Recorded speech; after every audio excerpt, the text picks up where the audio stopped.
Welcome to another episode of Evolved Parenting. We're talking about education now. The earlier series talked about broader subjects. And what I wanted to talk about is the desire to learn. There's a lot of focus today on testing. And in the tutoring and after-school program that we do here in Austin, we do focus on those aspects. But there's a subtlety that's missed. And you have very extreme examples like the Summerhill School or Sudbury School here in Austin where the child has complete freedom. And this is good in a sense because it allows the child to get in touch with, what do I want to do? And when we're adults and we're fear-based, we think, well, we don't want a child to just do whatever they want. They have to learn how to follow the rules and be responsible and have obligation and all that. But you see, both of these examples are so extreme. There's a great subtlety involved.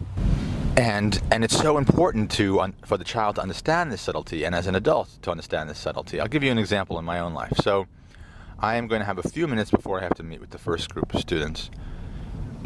And I thought, well, I really should edit my book because I have this book, which many of you have asked for, and I'm trying to get it done. But at the same time, I feel like it might be useful to just meditate a little bit before beginning the day. And so there are these two different choices. Now, if we lean too much toward obligation, responsibility, the desire for approval, the desire to look good, which is the standard carrot and stick elements that are used in schools primarily, and with parents primarily. So if we've been taught that and we don't pay attention to the subtleties, then we're just always going to default to doing whatever we feel we're going to look good to do or what we're obligated to do, and this is what leads to midlife crisis and ulcers and headaches and divorce and all these things because we're not paying attention to what's deep inside.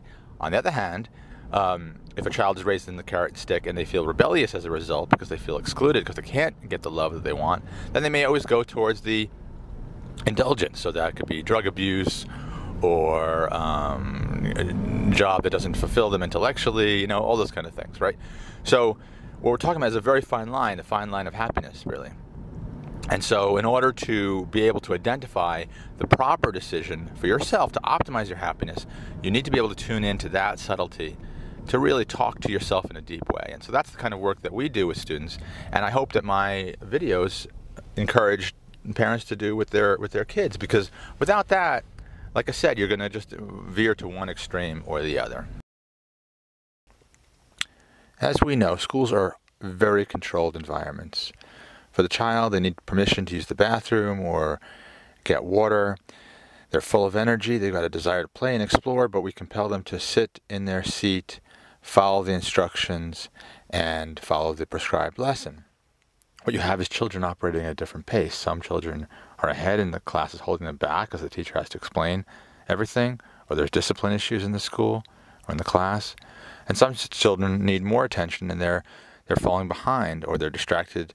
They're distracted by sociability or teasing or whatever. So this is why an after-school program or homeschooling is so valuable. We have an after-school program here in Austin, and what we're doing is we're balancing math, English, and the arts. Arts are being relegated to a smaller portion, and yet this is where we really begin to ignite the imagination and curiosity and get in touch with ourselves. If we don't have those three things, the child is not going to be prepared for the future. We don't know what the future is going to look like. And unless they have creativity, unless they can connect with what lights them up, what inspires them, then they're not going to likely become a happy adult. As I said in earlier videos, they'll be driven to do whatever they're obligated to do or whatever seems expected of them, and there's no joy in it. Or they'll rebel and just reject everything, and then there's no joy in that either.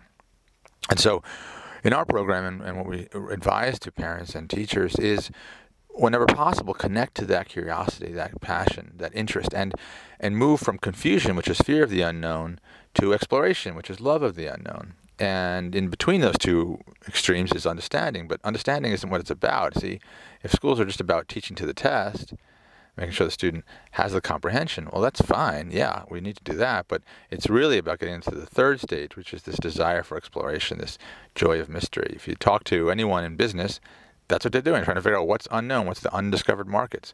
Same thing with science. What's the undiscovered country, Any field, that's where it's really growing and innovating. That's really where the people are at. They want to know what I don't know, and they have a curiosity and a passion for that. I'm going to cut it there.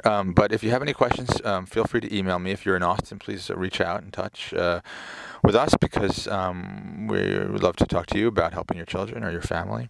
And if you haven't already subscribed, you can go to evolveparenting.com, and I have some guided meditations at betruelove.com. Thank you. Bye.